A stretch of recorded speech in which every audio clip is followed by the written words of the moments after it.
So welcome in everyone. Today we're talking about lecture 13, which is on graphs. We're going to spend the first bit talking about the definition of a graph, talking about some vocabulary that we'll use. We'll go through some examples, and then we'll talk about how to represent graphs.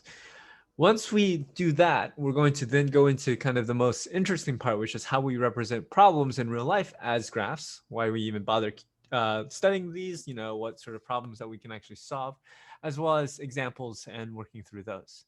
After that, we will go ahead and focus on graph BFS with the time that we have left. We'll go briefly into the motivation, the pseudocode, and if we have time, go through an example. All right. So just to get started, graphs, blue slide, please write this down, please memorize. Graphs are data structures that have vertices and edges. Each vertex can be thought of as a node with edges, so basically lines or arrows between nodes to other nodes. When two vertices are directly connected by an edge, we can say that they're neighbors and that they are adjacent to one another. So what you should be imagining in your head right now is a circle with some arrows pointing out to other circles or lines pointing out to other circles. You generally will see this notation, G is equal to V comma E, which stands for graph. G has a set of vertices V and a set of edges E. And nodes are oftentimes have two parts to them. One is the value associated with them, so the actual piece of data they're storing, which could be a number, a boolean, anything else. Or, as well as a label. So a label is actually a unique ID so that you can figure out what node you're actually talking about. So I'll give you 10 seconds to write this all down and to internalize it. I know that's not enough time, but in general, when we see a blue slide, the first thing you should do is write everything down because we'll be applying that definition in the next slides.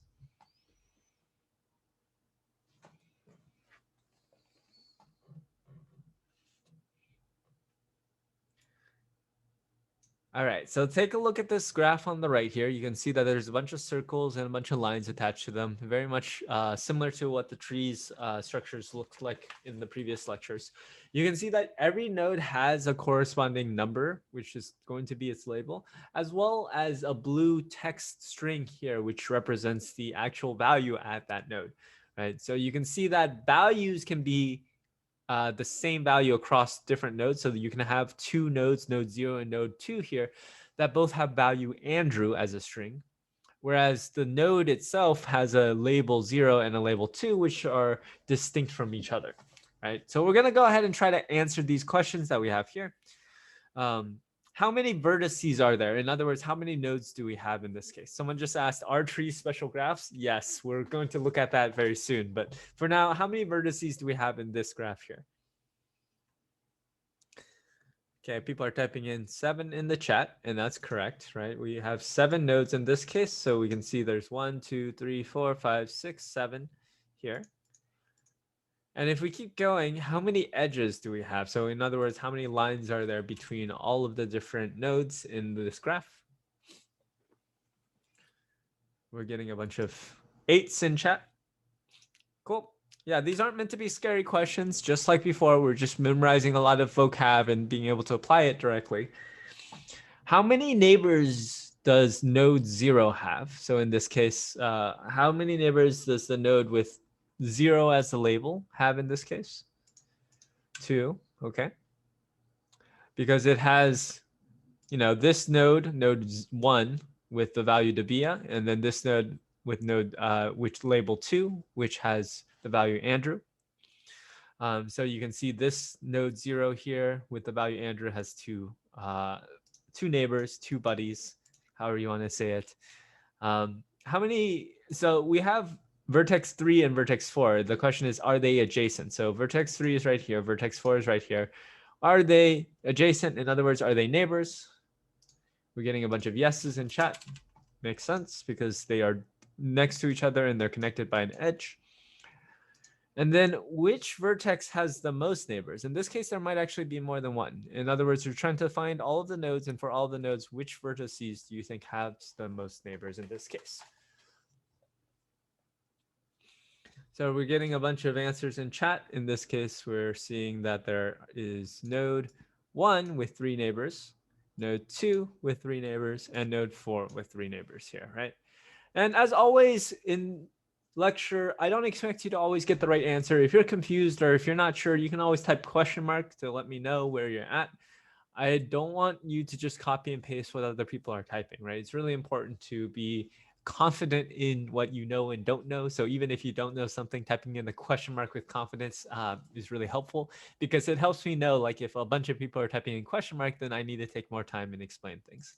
Can there be nodes that are not connected? Yes, there can be, and we'll see that in the next slides. But for now, let's go ahead and keep answering these questions. In this case, we know that node 1, node 2, and node 4 all have 3 neighbors. And then for the number of paths there are from 0 to 5, one thing that I want to specify is the number of distinct paths. And what I mean by distinct paths is don't duplicate the nodes that we visit, all right? So what we want to do is think about how many different ways can we get from 0 all the way up to 5. And if we were just to count this out, some people are saying 3, a lot of people are saying 4. We can start by going from node 0 to node 1, node 1 to node 3 to node 4, and node 4 to node 5, right? That's one distinct path. You see 0, 1, 3, 4, 5. I'll even write that down. 0, 1, 3, 4, 5. That's one. We could go 0, 1, 2, 4, 5. That's another. 0, 2, 1, 3, 4, 5. That's a mouthful. And then lastly, we can also go 0, 2, 4, 5, right? And when I see distinct, I mean that I only visit 1 once and 2 once and 3 once, right? Another thing you could have done if you were thinking about paths is by trying to go through this this graph in sort of a loop. So for example, you could have gone from 0 to 1, 1 to 3, 3 to 4, 4 to 2, 2 to 1, 1 to 3, 3 to 4, 4 to 5, right? I could have looped through and followed these edges around multiple times, but I didn't want that. I wanted distinct paths, so we don't count duplicate nodes. We try to avoid visiting nodes multiple times. And lastly, we want to represent this as using this format here. So what I'm just going to go ahead and type that out on the bottom here. We're going to say G is equal to V comma E, where V is going to be equal to the set of all of the edges in this, or sorry, all of the nodes, which is 0, 1, 2, 3, 4, 5, and 6. And then the edges will be a set of pairs. So every pair will be an edge. So 0 to 1 is an edge. So I'll write that down. 0 to 2 is an edge. So I'll write that down. 1 to 2 is an edge. 1 to 3. 2 to 4. 3 to 4. 4 to 5. And then 5 to 6. Now, here, there's actually a bit of nuance here that I'm not really doing a good job of explaining, because I'm implying that these bidirectional graphs, right? In this case, this graph arrow, it actually goes both ways, right? Having an edge from 0 to 1 means that you have an edge from 1 to 0. And these here on the in the edge set that I'm defining here, they imply that if there's a 0 to 1, there's also a 1 to 0. I haven't written this here explicitly, but just pretend like that is true, right? So the way you want to think about this is essentially not every node is crossed with every other node. Someone's asking in chat, like there's no 0, 6 here, right? So we're just listing off everything, all the pairs that have edges between them. So 0, 2 has a pair, so that's why it's showing here. Node 0 has an edge to node 2, which is why we have it here. They should be distinct pairs, and we should talk about whether or not graphs are directed or undirected, but we'll talk about that next lecture. For now, just pretend like there's only arrows are always bidirectional, but you'll see some examples later on in this lecture where that's not the case. Can we typically not include both directions when nodes are connected both ways? We'll be more specific about this next lecture. For now, I'm just giving you the basics of graphs. The more nuanced bits come next lecture, right? These are really good questions. I'm just avoiding answering them directly right now. but we'll cover them in the next lecture. For now, we're just going to try to figure out if these are all graphs. Some of you have already asked really good questions, so we're probably not going to spend as much time answering yes or no for all of these. But take the next like 30 seconds or so, look at A, B, and C. Notice that in this slide, the numbers in the nodes are labels. No, sorry, values, not labels. And so we're going to try to figure out if A is a graph or not, B is a graph or not, and C is a graph or not. I'll give you another 20 seconds here.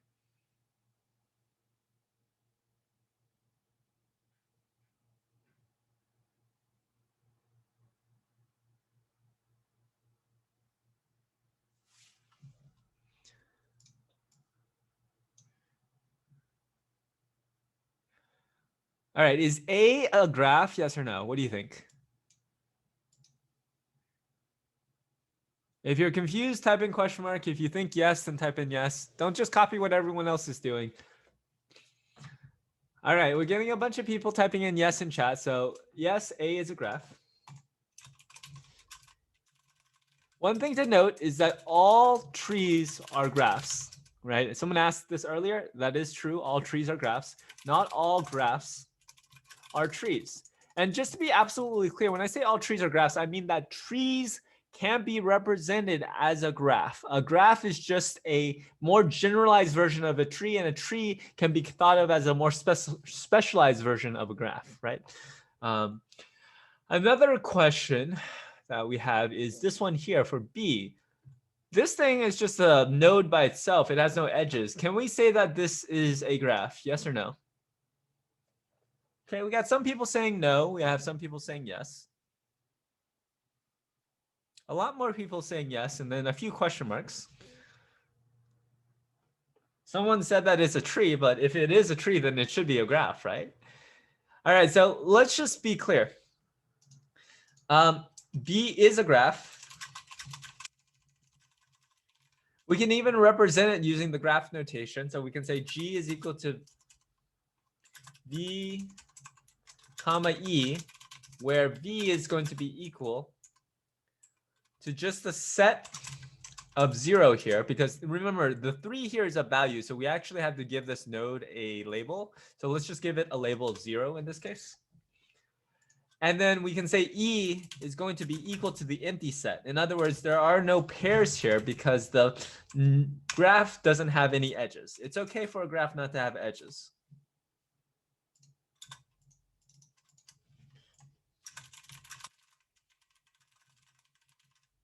Cool. How about C here? Is C a graph? Yes or no? We got some yeses, we got some nos.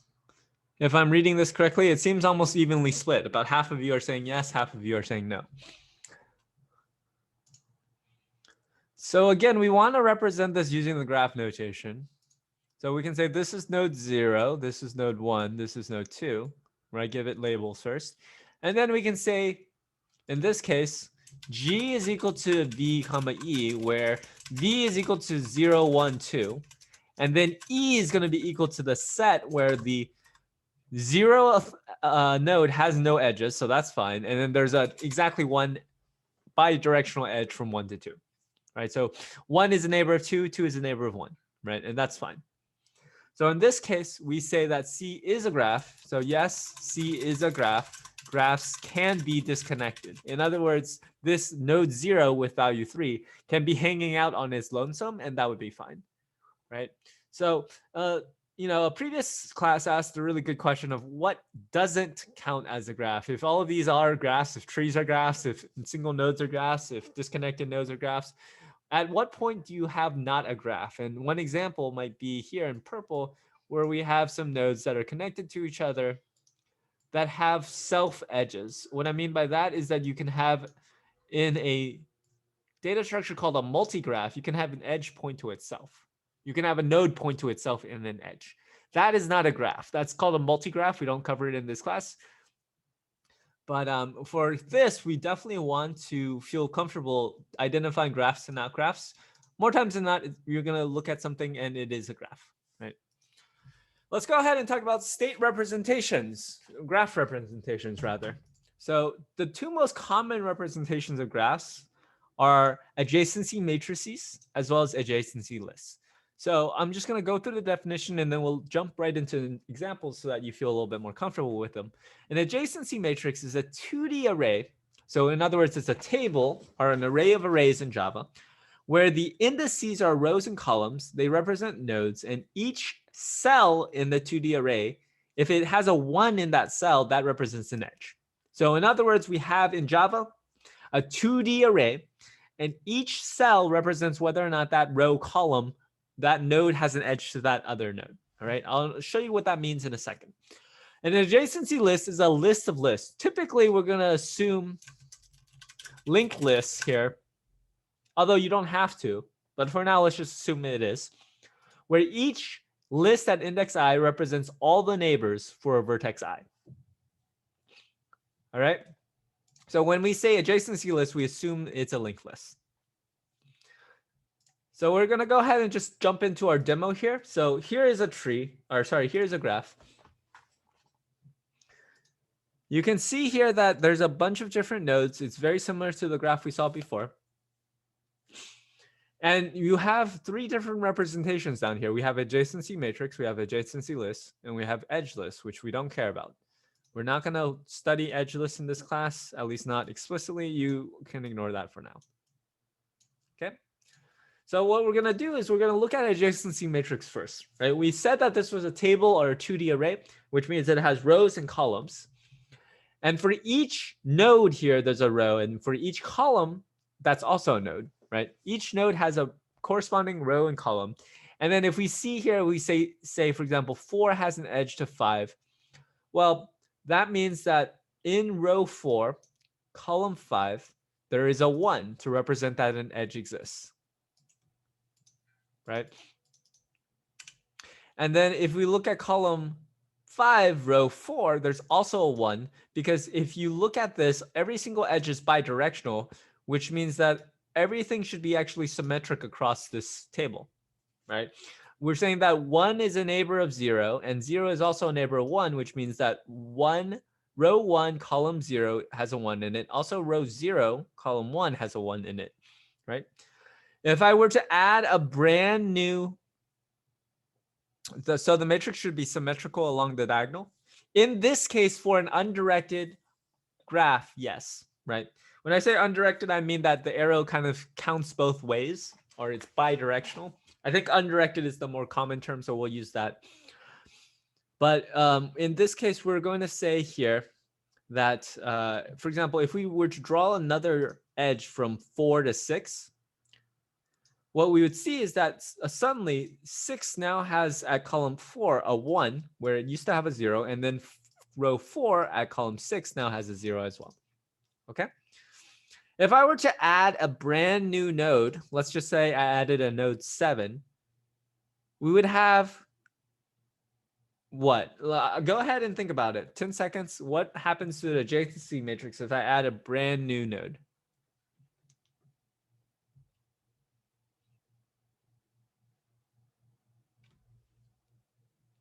Go ahead and type in chat if you know, or question mark if you're confused. Okay, a lot of you are saying a new node. Some of you are saying question mark. And if I just added this node 7 here, you can see immediately in the adjacency matrix, we get a brand new row, but also a brand new column. So every single time we have a new element being added, a new node being added to our graph, our corresponding adjacency matrix needs to have a new row and a new column. Let's just go ahead and think about that for a second. Adjacency matrix. How much space should it use, right? Let's assume that n, for a second, n is equal to the number of nodes in the graph. I'll give you 10 seconds. How much space do you think an adjacency matrix must use? If we have, in this case, a new row and a new column, if we add a new node. Go ahead and type in chat if you have it. Type question mark if you're not sure. We're seeing a lot of n squareds in chat, right? Because you can see that for every node, there's going to be a corresponding row and a corresponding column, which means that there's going to be roughly O of n squared space being used in order to represent this matrix. Now, another thing we want to think about is every time we add an element, how much space is being, how much time is needed to add a new node. Right, I just added 7 here, and it looked instantaneous on this matrix. But think about it for yourself. For I'll give you about 15 seconds. If we were to treat this as a 2D array in Java, right? Before I added the 7, it was a 7 by 7 2D array. Now when I add a new element, it should be 8 by 8. How long do you think it would take for that to actually, in order to add a new node, how long do you think it'd take for Java to do that? Go ahead and type in chat if you have it. Okay, some people are typing it in. Some people are questioning. That's fair. Some people are typing in squared. All right, so this is going to take O of n squared. Because you have to create a brand new array of arrays. Okay? You have to create a brand new one that's, n plus 1 times n plus 1 big. Then you have to copy over all the old values. So every time you create you add a new element, you actually have to create a brand new array of arrays. And then you have to copy over all the old values, which will mean that we have to look through all the n rows and all the n columns. So n by n gives us n squared, right? Don't they have the equivalent of an array list for 2D arrays? Yeah, you could use an array list, which would be faster. And ultimately, we'll see some better examples of how you might want to represent graphs. But like the two most common, like cheap implementations here would be using an array or using a list of lists, right? So we're going to stick with those two representations right now, because that's like kind of the most canonical, like what your textbook teaches. And then maybe for the homework, we'll talk and explore more about how you might represent graphs in other ways. All right, so in this case, from here, we want to think about an adjacency list, right? So an adjacency list, if you can see here, is represented very differently. Every row is actually a list. All of the rows together is its own list, but it's a list of lists inside, right? So an adjacency list, as we saw before in the definition,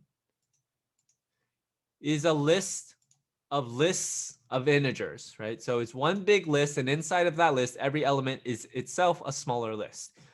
You can see that 0 here, node 0, has a list with 1 and 2 to represent the neighbors that it has. 1 has the neighbors 0, 2, and 3 in its list. 4 has a bunch of neighbors. It has 2, 3, 5, and 6. 7 has 0 neighbors, so it has an empty list here. And so the thing you want to know is that an adjacency list fundamentally will take less space to store things than in an adjacency matrix, right? So let's think about it this way. We have, in this case, I'm going to go ahead and show you some new terms. Remember, I can tell you that I can say that V is equal to the set of all nodes you have. That means if I have V with 2 bars next to it, that's going to be equal to the number of nodes you have in the graph. Likewise, E with bars next to it is the number of edges, okay? So go ahead and type in the shift backspace. That's how you get the bar. Type that in chat if you understand that V with 2 bars next to it just means the number of nodes in G. And then E with 2 bars next to it is the number of edges in G. I want you to do shift backslash. So I want you to produce this character to make sure you understand how to produce this character. Cool. Everyone should learn how to produce this character. Yeah, the pipe character. This long character here. I just want to make sure. This is one of those small technical things that like most everyone knows, but some people don't. And it's okay if you don't. So we're all going to do it together. Yeah. In other words, if you remember your math, this is the cardinality function. It tells you how much stuff is in this set, right? So if V is the set of all nodes, it's the bag of all nodes that are represented in G, then V with two lines around it is literally the number of elements in that bag.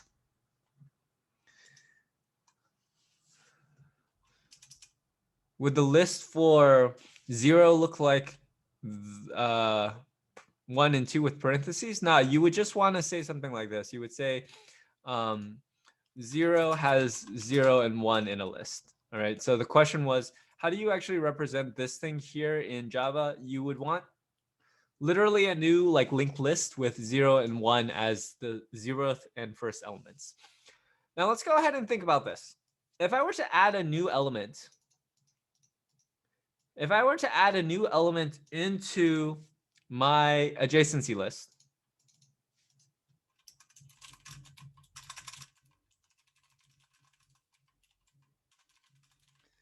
how much work would that be? What's the time complexity? I'll give you all about 10 seconds to think about it.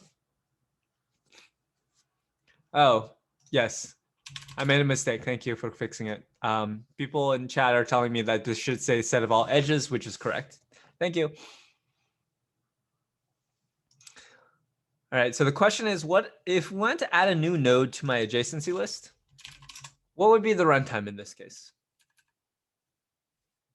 So in other words, I just add a new element here, node 8. Go ahead and type in chat if you have it.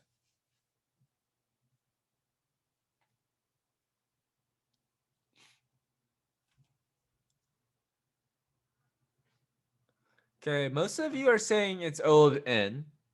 Some of you are saying it's O of 1. So I've been a little bit loose with this in previous sections, but let's go ahead and say this is O of 1. Because adding a single element into a linked list would take constant time. All right. It really depends on which linked list representation you have. If you have a pointer to the end of your list, which most representations will have, then it'll take like one step to go and create a new linked list, and then another step to take that linked list and insert it into the end of our existing linked list. All right. You might have said O of 1 because you have to like iterate through and then add it to the very end. But we're going to assume that there's a pointer to the last element of our linked list. If there is always a pointer to the last element in our linked list, then adding to the very end should be really quick. Or if you wanted to add to the very beginning, that would also be fine. Right? So we're going to say that it takes O of 1 time. It really depends on the representation you have. We're going to go ahead and talk it through, right? And someone else mentioned it should take O of n because the new list, shouldn't it be size n? No, because if you look here, the new list is going to be an empty list. Same thing here. Like both node 7 and node 8, they have no neighbors, so the list starts off as empty. So creating a new list actually ends up not taking much space at all and not take much time at all. So in this case, we can already see some comparisons, right? An adjacency matrix will use more space, and creating and adding new elements in will take a while, whereas having an adjacency list will take less space, and adding a new node will be a little bit faster. Let's go ahead and take a look at some other operations we might want to do. Say we wanted to check if x and y are neighbors, right? If nodes x and y, so vertices x and y are neighbors, how long would it take to check in a adjacency matrix? I'll give you 10 seconds to think this one through. Remember, an adjacency matrix is a 2D array. How long does it take, given an x and a y, to look something up in a 2D array? How many steps do you think it'll take? Type it in chat if you have it now.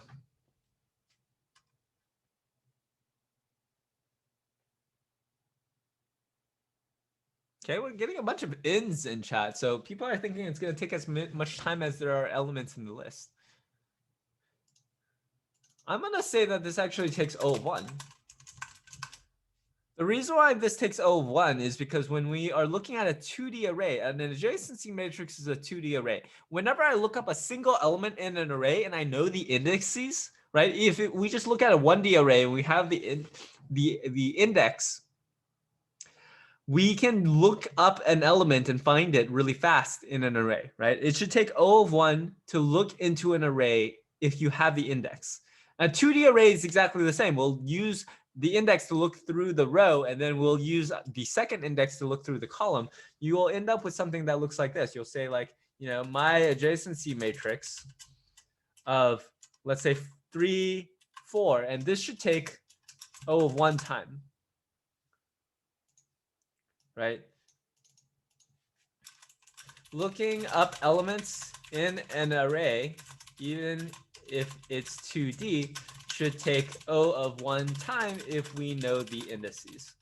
And in this case, the indices are just the rows and columns. In other words, it represents an amount, which nodes we want to look between. So if we wanted to see if 3 and 7 had if they were neighbors, we would look at row 3, look at column 7, and that actually takes O of 1 time. Okay?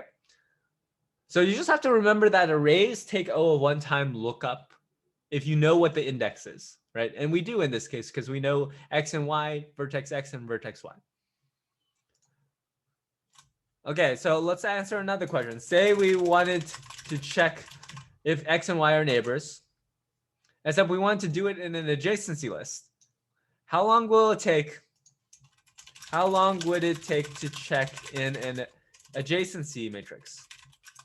Sorry, I keep saying matrix, I mean list. How long do you think it'll take to look up an element to see if, for example, node 0 and node 4, whether or not they have neighbors? What do you think is the worst case scenario? What's the runtime? Type it in chat if you have it.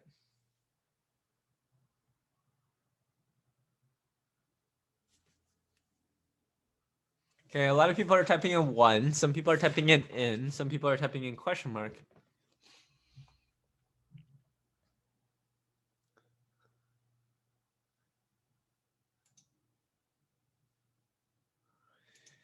Okay, so the key here, the observation you need to make,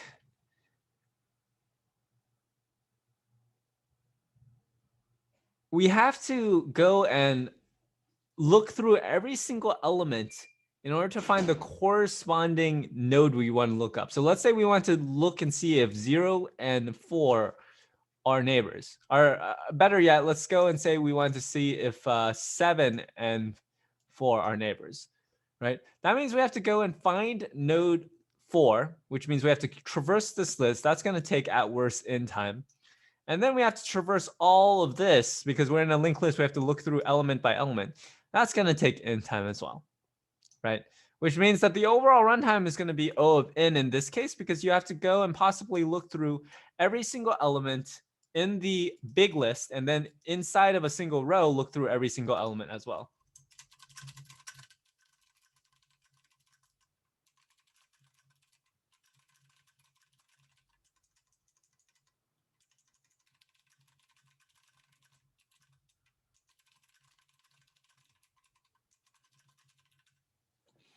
Okay, someone asked, why do we have to create a whole new array when we're adding a new node? If we know the indices, won't it make a difference? So this is going back to talking about when we were trying to add a single element.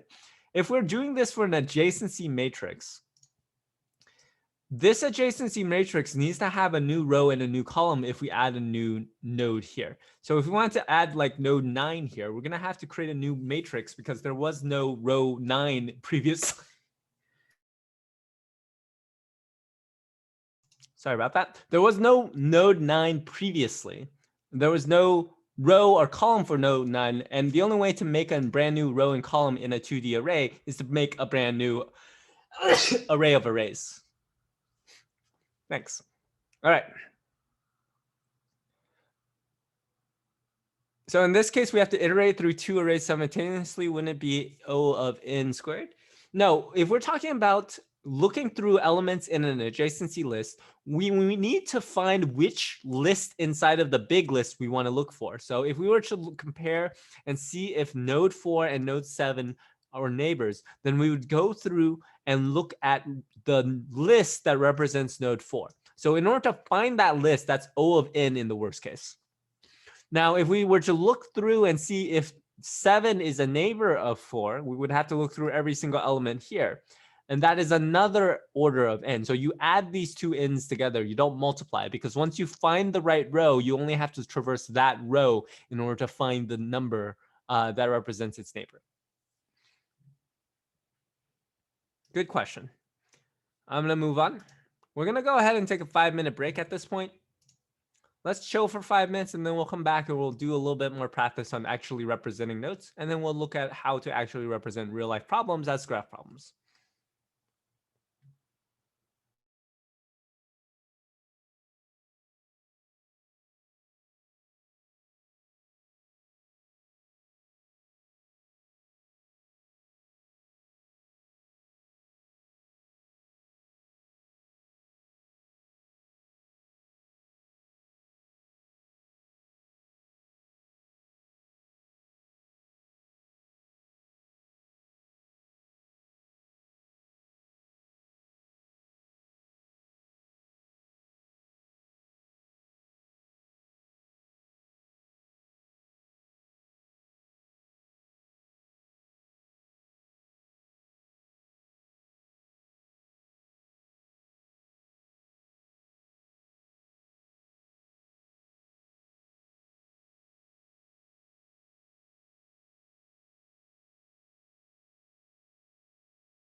Anyone got any plans for this weekend? Tomorrow's Friday. I'm excited.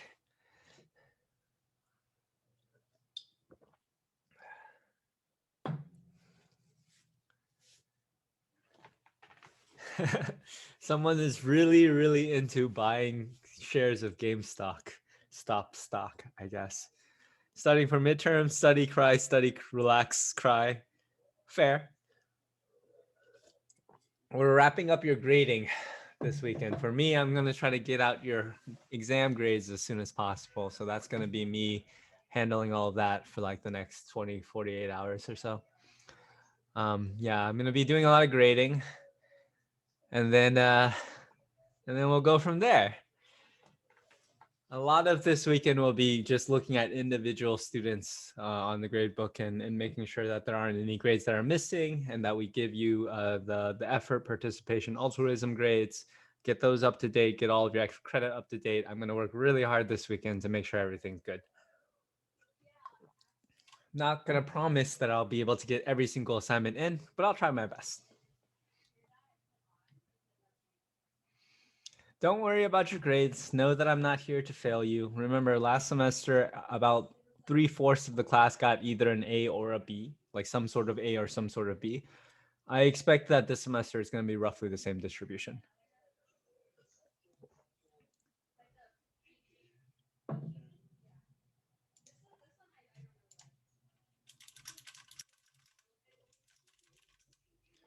How do I manage my time better? I don't know. I think the most important thing is to realize when you're tired and burnt out. When you don't want to do anything and you feel like you have a million things to do, forcing yourself to try to do one of those million things isn't usually the way to go.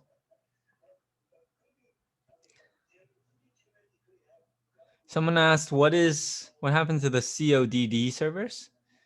What are the CODD servers? I don't actually know what they are. Is this just for when you want to do homework? Oh, I see. Yeah, they might be down. Oh, if they're down, rip. Hopefully you get extensions in your web programming class or whatever other classes use that server.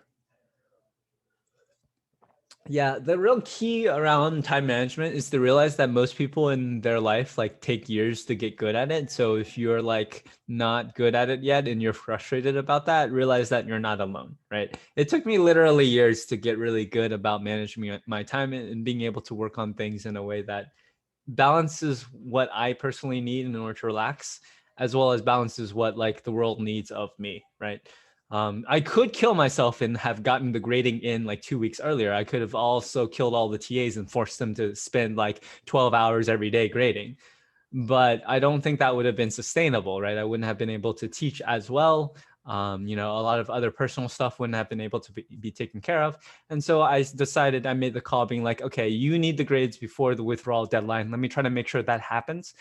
And if it happens earlier, great. And if it doesn't happen earlier, you'll live with it. I'll live with it. We'll both be okay. So time management is all about knowing what is actually required and absolutely essential for you to get done, and what is something that you can maybe put off for later, and then feeling okay about the fact that you put it off for later. All right, so let's go ahead and come back and go back to studying for graphs. We're going to go ahead and try to find the adjacency matrix for all of these graphs. Type in ABC in chat if you're here with me and you're ready to get back to work. We're going to go back and learn about graph representations and play around with this a little bit. All right, so we're going to go ahead and try to figure out the matrix representation of this first one, A here. So the way I'm going to represent this is going to require us to write and set a bunch of things up. You can see here that I'm adding the indices explicitly just so that it's easier to keep track of everything. And we're going to try to go through from 0 all the way to 5 and show whether or not we have an edge at each cell, right? This is an adjacency matrix, which means that it should look like a 2D array. It should look like a table at the end of the day. So if we look at this here, we know that 0 only has one neighbor. It has 3 as its neighbor, which means that it doesn't have a neighbor to itself. It has a neighbor. It doesn't have a neighbor to 1. It doesn't have a neighbor to 2. It does have a neighbor to 3, or an edge rather. I keep saying neighbor, I mean edge. So there's an edge between 0 and 3. There's no edge between 0 and 4. There's no edge between 0 and 5, right? So you have this row here of exactly 6 elements for each single node that you could pair 0 with. And there's a 1 only between in column 3 because there's only one edge from 0. It's from 0 to 3. For 1, we're going to go ahead and say, in this case, that there is a bunch of different neighbors here, right? There's a 0 here for 0 because there's no edge between 1 and 0. There's a 0 between 1 and itself because there's no edge between 1 and itself. There is a 1 here because there's an edge between 1 and 2, right? So column 2 now has a 1 here. There's a 1 for 1 and 3, right? So row 1, column 3 has a 1. And then there's a 1 for 1 and 4 based on that same logic. Now, if you feel like you understand what's going on, I'm going to go ahead and give you 10 seconds, right? Tell me what the row for row 2 will look like. Tell me what 6 elements show up here. Take 10 seconds. If you're confused, question mark. Otherwise, show me a list and then we'll go through it together.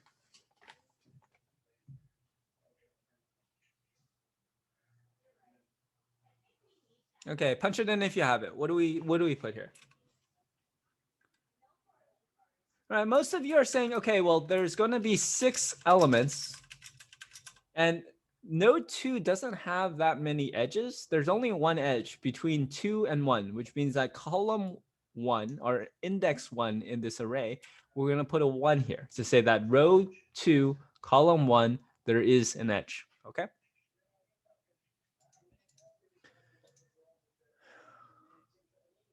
Okay.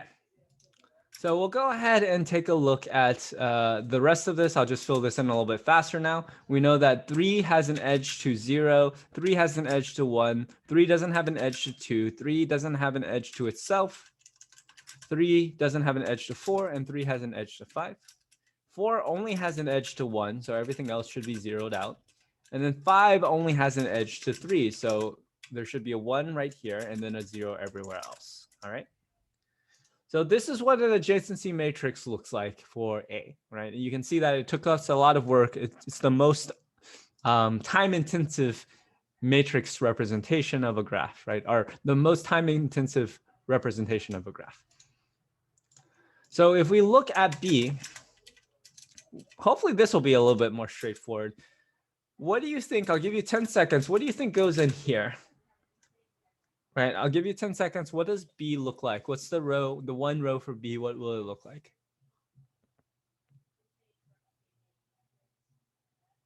A lot of people are punching in 0, and then some people are punching in 0 with square brackets, and those people are slightly more accurate. So what we want is this. This is an adjacency matrix, which means we need to have a table, right? No matter what, there needs to be a value. Since there's only one node, then this table will be 1 by 1.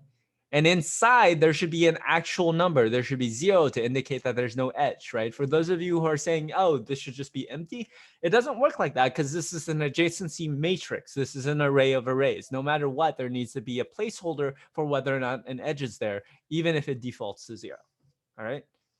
So you can't put an empty list. You can't just put 0. It's an array of size 1, and inside that element is a 0 to indicate that there is not an edge from 0 to itself. All right.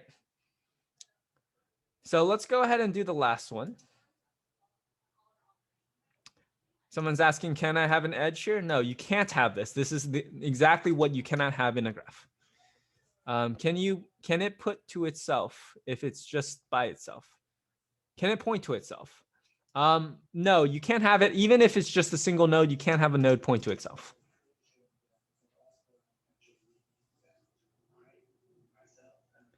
Putting a 0 here means that there is no edge between 0 and itself. Putting a 1 here means that there would be an edge. But like I said, that's impossible.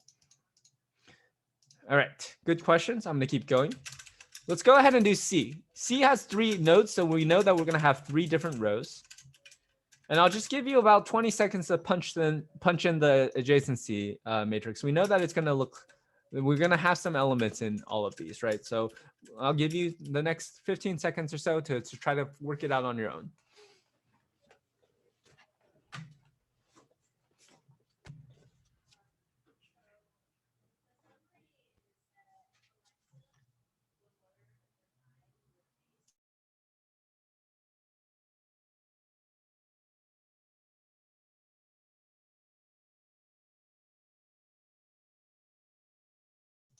All right, go ahead and punch it in. What do you think we have? All right, we're getting a bunch of good answers here. We know that 0 is going to have 1 edge in this case. So we'll go ahead and have an 0, 0, 1 to indicate that there's an edge here. And then 1 has no edges to anything. So there's going to be a bunch of zeros here, right? There's no edge to itself or any other node. And then 2 has an edge to 0, which means there's a 1 here. And then 0 everywhere else. Okay. So you can see here that it's not too scary in order to represent graphs as their corresponding adjacency matrix. It's just a little bit tedious. Now we're going to go ahead and do the same thing, except now we're using adjacency lists, right? So I'm going to go ahead and do this for A, and then you can follow along and help me for B and C. A is going to look like this. A is going to be an adjacency list, right? So we're going to have a list of lists. We know that we're going to have each element will have its own list, and they're going to have variable lengths. And I'm just including the indices here just so that it's easier for us to keep track of everything. And if you look at this in Java, there's not actually going to be like a 0, 1, 2, 3, 4, and 5, right? This is just so that we can very easily understand which node we're talking about and see the corresponding row. So in this case, we know that 0 has exactly 1 neighbor. So 3 goes in here. Then we have 1, which has the neighbors 2, 3, and 4. Again, we're doing this from smallest labeled node to largest just by convention. And then we're going to go ahead and say, okay, let's go ahead and do, 2, which only has the neighbor of 1. If we do 3, I'll give you 10 seconds. What goes in here? What are the neighbors of 3 in this case? Punch it in if you have it. Question mark if you're confused. So we have 0, 1, and 5, right? Because those are all the neighbors of 3 in this case. 4 only has a neighbor of 1. And then 5 only has a neighbor of 3. And if you look, the difference between A as an adjacency matrix and A as an adjacency list is astounding. Like, look at how much space we have to use. An adjacency matrix takes up a lot of space, whereas an adjacency list is much more sparse. In other words, it doesn't take up as much space. It only takes up as much space as it needs. I didn't mention this earlier, but I should be explicit that adjacency lists takes up O of V plus E space, right? As many nodes as there are plus as many edges there are is how much space an adjacency list takes up. Whereas on this side, an adjacency matrix takes up O of V squared space, right? So if we had a matrix, or sorry, if we had a node, a graph that didn't have that many edges, we would probably want an adjacency matrix, sorry, adjacency list. Because if you think about it, if we had a graph with a bunch of different nodes, but not that many edges, if we had like 1,000,000 nodes, but only 4 edges, we probably don't want a 1,000,000 by 1,000,000 matrix just to put 4 ones into that matrix. Instead, we would want an adjacency list, which is a lot more space efficient. So why use an adjacency matrix? Well, if you want to have a graph, for example, that had a lot of edges, you know you're going to put in a lot of edges anyways, then maybe having a matrix makes more sense. It's also really nice for fast lookup of whether or not 2 nodes are adjacent to each other, right? There are other things that an adjacency matrix does really well as well, and we'll cover that later on. We'll do a more deep study about that in future lectures and future homeworks. All right, let's go ahead and try to find the adjacency list for B in this case. So again, B is going to be a list of lists, just like what we had on the previous example. We know that we have exactly 1 list inside of our bigger list. What's this going to be? What's going to be in here? Go ahead and punch in chat. What do you think? Okay, some people are punching 0, but most of you are punching in the empty list, which is more correct. The empty list here, because remember, every single row inside of an adjacency list is the list of neighbors. So in this case, it has no neighbors, so it should just be the empty list itself. We'll wrap up and do C here. C is going to be a little bit more involved, but not by much.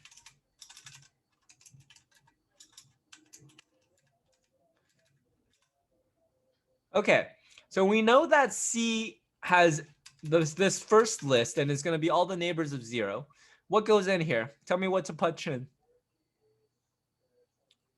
Yeah, we're getting a bunch of 2s in chat because there's exactly 1 neighbor here too, right? These questions aren't meant to be scary. Everyone should be able to answer these questions. If you're confused, now is a great time to ask a question. You see that node 1 has no neighbors, so it has an empty list as well. And then node 2 should have exactly 1 neighbor in 0, right? You can see here that C, the list representation of C, is a lot more efficient in terms of space than the matrix representation here. All right, and the key things you need to remember from this slide is that an adjacency matrix will take up O of V squared space, and then an adjacency list will take up O of V plus E, which in theory means that sometimes an adjacency list is just cheaper in terms of space usage.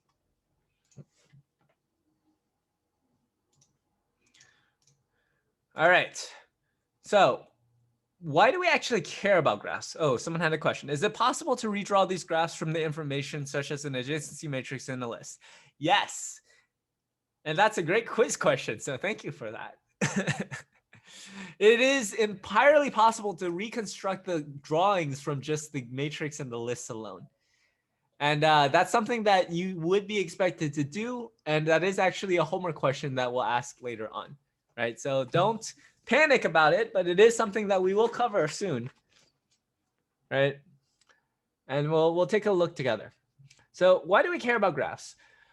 Well, it turns out a lot of real world problems can be framed as graph problems. So one example, which is hopefully common, is that if you have a website and you want to put it on Google, well, Google actually has these huge programs when I say huge, I mean there's a lot of computers dedicated to this program of just visiting as many websites as it can possibly make, right?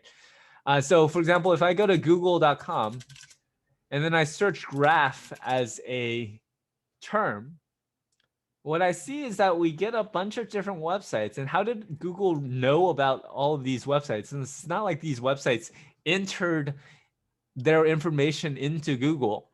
What happens is that Google actually treats each web page as a node and each link as a directed edge. I haven't mentioned explicitly what a directed edge is, but notice all of the graphs we've talked about so far have just only had a line, not an arrow. And a directed edge means that we have an arrow, right? Website 1 might not go to might go to website 2, but website 2 might not have a link to website 1. But essentially, being able to traverse every single website is a tricky graph problem, right? Because then you just have to try to visit every single node, and you have to make sure that you don't end up in some infinite loop where you end up in the same 4 websites over and over again because they all link to each other somehow. We could map the entire internet as a graph, but there's like no possible computer. There's no single computer that could represent everything in memory. You would have to, Google requires a lot of different computers networked together to actually store all of the information about as much of the internet as it mapped.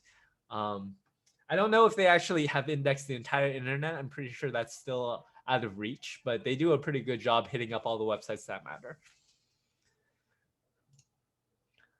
I'm going to give you about 20 seconds. Think about what other examples of graphs you know about.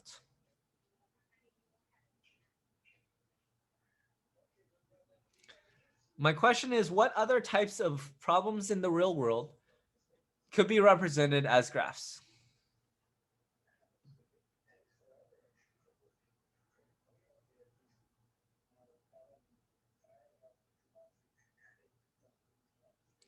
Go ahead and type in chat if you have it. Social networks, that's a big one. Books in a library, GPS. A lot of people mention GPS and maps. Plane flights, GPS, databases. Okay, people are giving me answers around graphs like pie graphs, line graphs, and bar graphs. Not exactly what we're talking about here.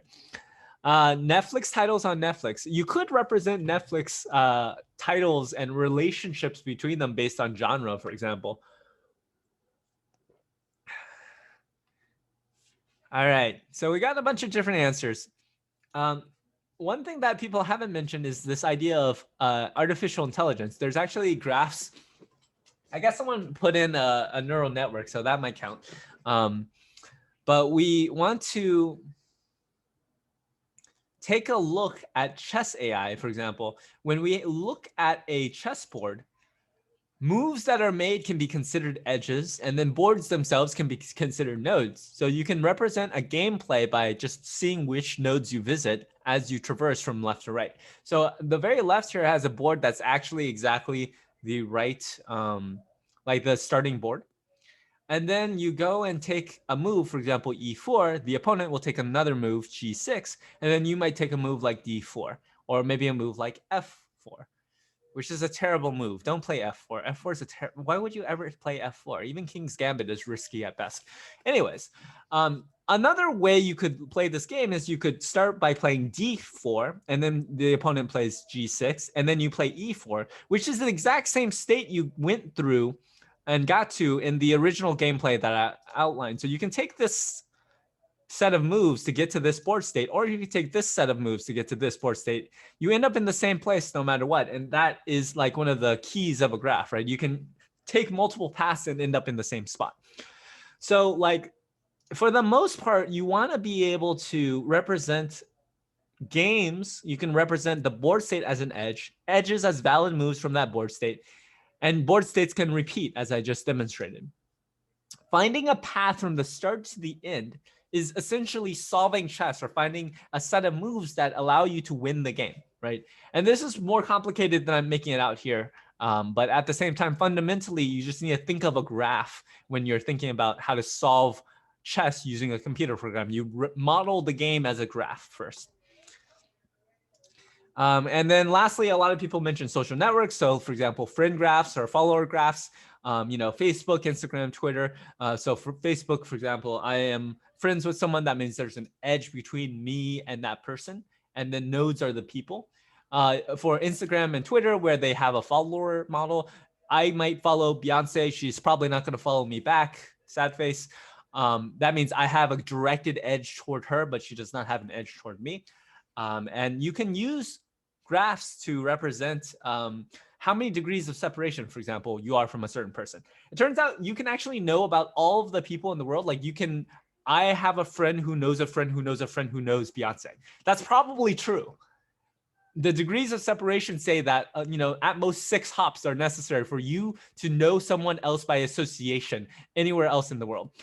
With the internet, I think they've gotten that down to either 3 or 4 hops instead. But for the most part, you can say that within 6 hops or so, you'll be able to know by association any other person in the world, right? The 6 degrees of separation, they call it. It turns out there are more interesting algorithms than just that you might want to process on the graph. For example, you could figure out who is an influencer on Facebook or Instagram based on how many inward edges they have. So how many people follow or friend them versus how many edges they have out. You might be able to figure out connections like family members by finding the nodes in the graph that are very closely clustered. You might be able to find other interesting properties of graphs that translate into real world answers as well, right? Okay. So let's go ahead and take a look at some graph problems together. So let's read this through together, and then we're going to try to figure out what the graph representation of this might look like. So in a town, there are n people labeled from 1 to n. There's a rumor that one of these people is secretly the town judge.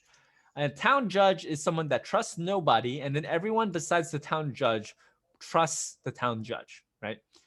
And there's exactly one person, if they exist, that would be the town judge.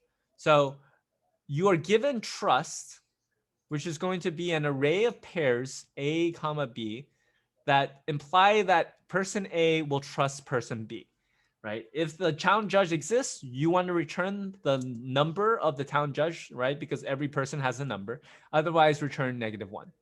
So immediately we can see that the nodes in this problem are going to be the people, right? Because they even are given labels 1 through n. It's pretty obvious.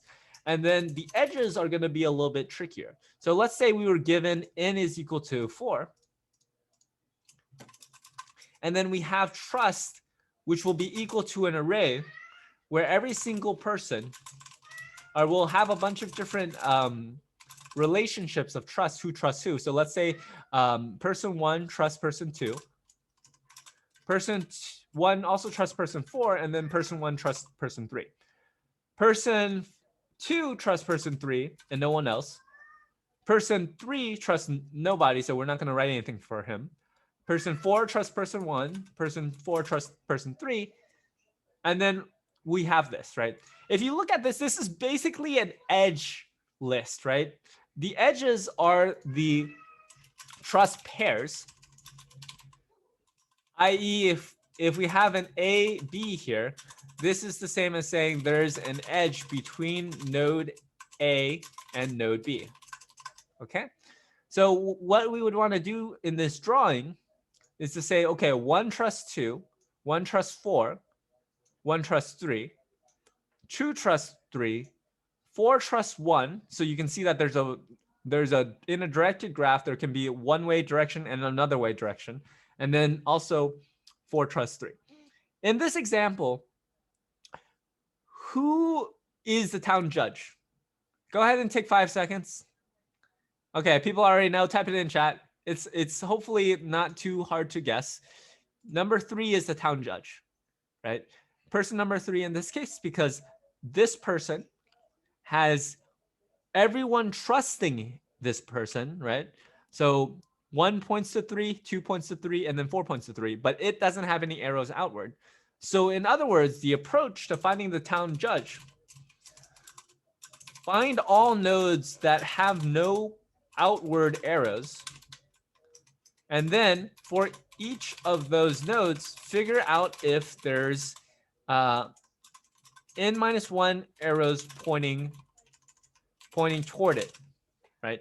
Not only do you have to find all the nodes all of the nodes, all of the people who don't trust anybody, you have to find also that among those people, are there any that everyone trusts, right? So return the node number if one such person exists. Otherwise, return 0 or -1. What if there are 2 nodes with no arrows outward? Well, we are guaranteed according to the rules that there is exactly one person that satisfies both property 1 and property 2. So if we had a person 5 here, we could have this person 5, and let's say someone does trust person 5, but there's not all of the arrows pointing toward person 5, and therefore they can't be the town judge. Will this eventually be some sort of programming question? Yeah, this is actually a LeetCode question that I just pulled off LeetCode the other day as a way of showing you how you can represent problems in real life as a graph, right? If you don't know what LeetCode is, it's a website that allows you to solve programming questions, usually seen in interviews. So in this case, you can look at all the problems that people have asked. You can see that there's different types of problems based on different topics and different companies asking them, which might be valuable if you're interviewing and studying for interviews, right? A lot of people find LeetCode problems to be really challenging, and definitely you can get stuck on them, even the ones that say that they're easy. But the way to get really good at interviewing is to practice a bunch of them. And the more you practice, the better you'll get. Yeah, a lot of people find it hard at first. It's okay. I found it hard at first as well. You have to work really hard to master that stuff. But let's go ahead and take a look at the second example of a graph problem. So in this case, we're looking at in rooms that start indexed from 0. Each room has a distinct number, and each room may have some keys to access the next room. Initially, all the rooms start locked except for room 0, and you can walk between the rooms freely. Return true if you can enter every room. Right? So the question is, what are the nodes? What are the edges? And what's the approach? Right? I want you to take some time to think about this while I draw out an example. I'm going to draw out 5 rooms here.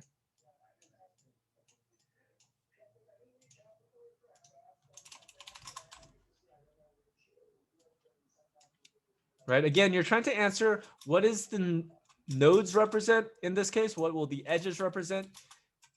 How do you define the nodes? How do you define the edges? And what will be the approach?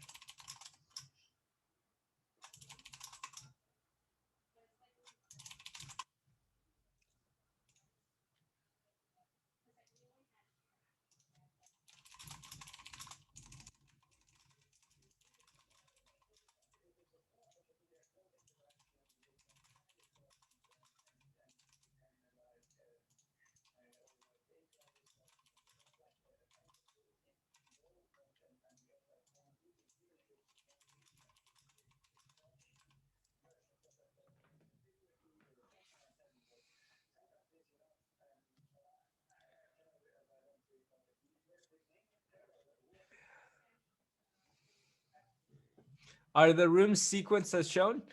I mean, I don't think that they're particularly ordered. Like the ordering doesn't really matter. But if you want to think of them as ordered in this way, you definitely can. Right, here's just an example of how the rooms might be formatted. Right, you can see that inside these rooms, there's a key. Room 0 has 2 keys, a key for room 1 and a key for room 3. Room 1 only has a key for room 2. Room 2 has a key for room 1. Let's say room 3 has a key for room 0 as well as a key for room 2. All right, go ahead and type in chat. What do you think the edges, nodes, and approach might be? If you're confused, question mark. If you didn't finish, type in what you have anyways.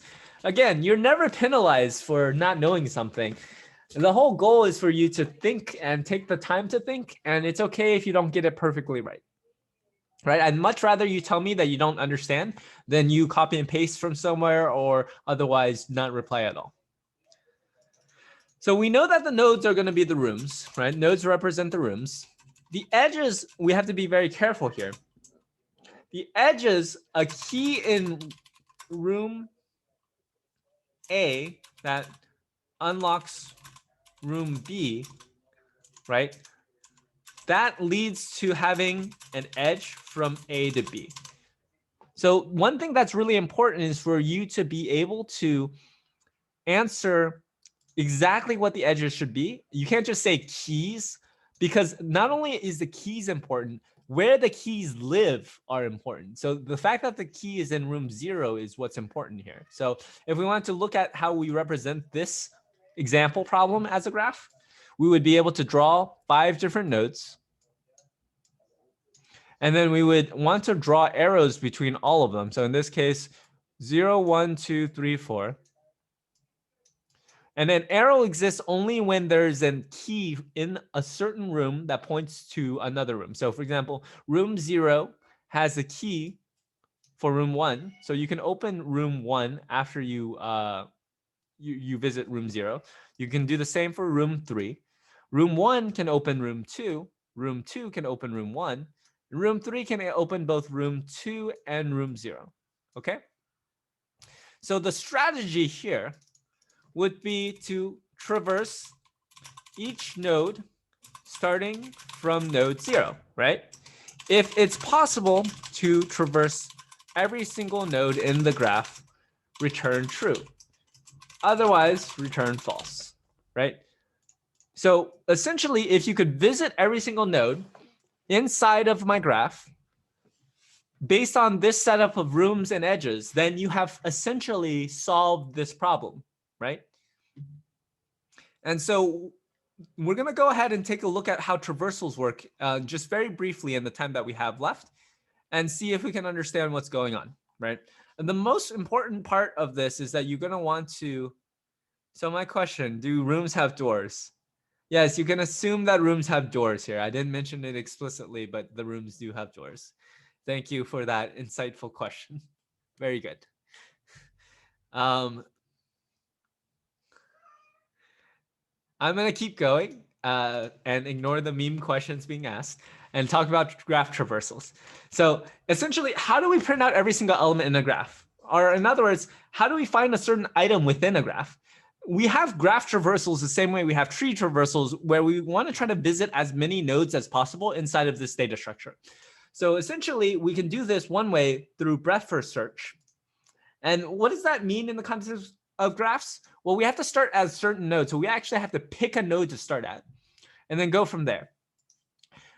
Things that could go wrong? Well, there could be a problem where we have 3 nodes, let's say, and this node here points to this node here points to this node, and this node here points to this node. In other words, we could have loops, right? If we start at this node, we'll eventually go to this node will go to this node, and then this node will lead us back to the original place. So we want to be able to think about how we want to handle loops properly in order to make sure that we don't infinite loop in our code, right? If we could find a way to traverse all of these nodes and mark that we've traversed them all, keep a counter, for example, of all the nodes we've traversed, then we would be able to solve the problem we just saw with the rooms and the keys, right? So let's go ahead and take a look at our graph traversal. Let me see if I can pull up an example here. That's not a graph I care about. Nice. Okay, here's a graph I care about. So you can see room 0 has a key to room 1 and room 2. Room 1 has a key to room 3, room 2 has a key to room 3, and then room 3 has a key to room 4, right? If we start at room 0 and do this as a breadth first search, what we're going to do is we're going to visit all of these nodes, and every time we visit a node, we're going to mark it as visited, and we're also going to add it into a queue, right? This looks very similar to how tree breadth first search would work. So let's go ahead and take a look again, but slower. We start with room 0, right? Node 0. We're going to put it into a queue. Queue is first in, first out, just like we saw for breadth first search on a tree. Well, the first thing we'll do is we'll check to see if the queue is empty. It's not, because there's node 0 in it. Then we're going to look at all of its neighbors. Since we've never visited node 1 before, we're going to add that to our queue, and we're going to mark it as visited, which is why it's blue. And we're going to do the same thing for node 2. From there, we're going to go ahead and look at node 1 next, because again, we have a queue. At the beginning, this queue only had 0 in it. Then we removed 0 from the queue, and then we added all of its neighbors, which were 1 and 2, in that order. Since we visit the first in, first out property of the queue means that we'll visit 1 first, which means we'll look at 1. We'll go ahead and look at its neighbors and mark the neighbors as visited and add it to the end of our queue. So that means that we'll now have both 2 and 3 into our queue. And then we'll look at the next node that we have to process, which in this case is 2. 2 has a neighbor in 3, but if we look here, 3 has already been marked as visited. That means we don't add it into our queue here, so we ignore this, and we just move on and remove 2 from our queue, right? Which means that there's only 3 left in our queue. That means the queue is still not empty. We pop 3 from the queue. And then we add its neighbors that aren't yet visited, which in this case is just 4. We add 4 in, we marked it as visited, we pop 4 out. And then since it has no neighbors, we're done, right? So in this case, we could visit every single node. If we kept a counter, we could have kept track that we visited, in this case, 0, 1, 2, 3, 4, 5 nodes, and there are 5 nodes in the graph, and therefore we can actually unlock all rooms and visit it, right? Is visited a normal list that you can check within each time? Yeah, so we haven't talked about exactly how visited works. We'll look at that in the homework and we'll look at that in future lectures. But essentially having maybe a hash set or an array of n elements, one for each node, could help you keep track of whether or not a node is visited or not, right? Having a hash set is very common. Even having just an array of numbers is also very common.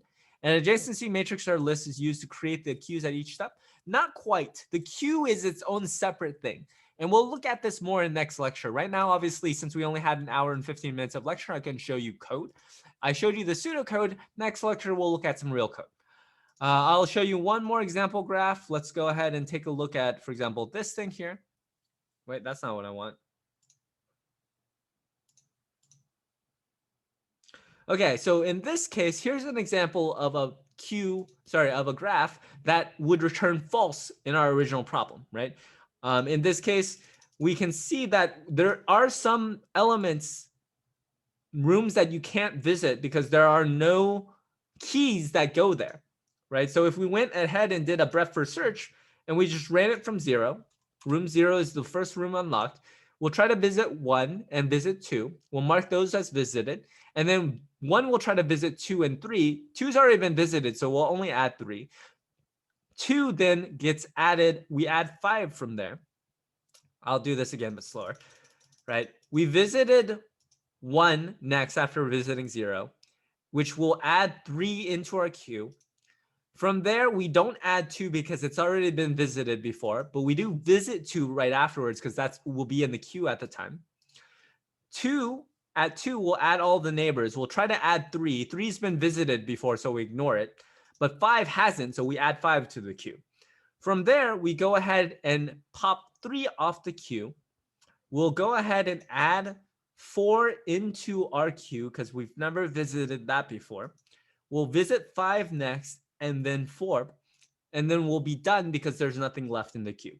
I didn't explicitly sketch out the queue because we don't have too much time, but we'll look in more detail about these traversals and how to actually think about them in the next lecture. When are graphs useful if they require so much space? Graphs can be represented in much less space. Graphs are generally useful because they help us look at problems using graph algorithms, and graph algorithms are very efficient. Someone asked, what about 6 and 7? Well, in this case, we couldn't reach 6 and 7 from 0, right? There are no edges that lead to 6 or 7. And as a result, we've actually only visited 1, 2, 3, 4, 5, 6 elements, even though there's 8 in the entire graph, right? So in this case, we would say we couldn't visit all the rooms and we would return false, right?